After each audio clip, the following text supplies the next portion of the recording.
روسی دارالحکومت میں عرب فیشن کی رعنائیاں ماسکو میں 10 جون سے سجنے والے العربیہ فیشن میں مشرق وسطی کی نامور ڈیزائنرز حصہ لیں گی۔ دبئی میں روسی کونسل خانے کے اشتراک سے ایک پریس کانفرنس میں رنگا رنگ ایونٹ کی تیاریوں سے آگاہ کیا گیا۔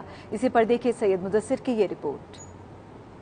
ماسکو میں ہونے والے العربیہ فیشن ڈیز کی تیاریاں آخری مراحل میں داخل ہو گئیں۔ دبئی کے نجی ہوٹل میں ایک پریس کانفرنس کا اہتمام کیا گیا جس میں العربیہ فیشن ڈیز کی سی ای او لوئیزا یو، دبئی میں روس کی قونصل جنرل اولیگ فومین سمیت فیشن انڈسٹری سے تعلق رکھنے والی نمایاں شخصیات نے شرکت کی۔ اس موقع پر شرکاء کا کہنا تھا کہ اس فیشن شو سے روسی عوام کو عرب ثقافت کو جاننے کا موقع ملے گا۔ اس سے روس اور عرب دنیا کے درمیان معاشی اور ثقافتی مراسم گہرے ہوں گے۔ 3 روزہ ایونٹ میں 20 فیشن شو منعقد کیے جائیں گے۔ روسی اور عرب حسینائیں کیٹ واک کریں گی اور ریڈ کارپٹ پر جلوے بکھیریں گی۔ العربیہ فیشن ڈیز کی سی ای او لوئیزا ایو کا 92 نیوز سے خصوصی گفتگو کرتے ہوئے یہ کہنا تھا کہ یہ بہت بڑا شو ہوگا جس میں خلیج سمیت پوری دنیا سے 4,500 سے زائد فیشن انڈسٹری سے وابستہ افراد شریک ہوں گے۔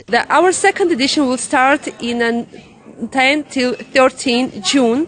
We will have a huge event. More than 4,500 visitors will be on our event.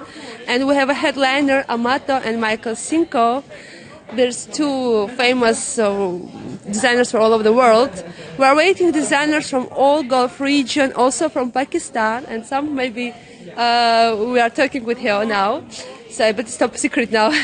And so actually this is a possibility for fashion designers all over the world come and start to make a business in Russia.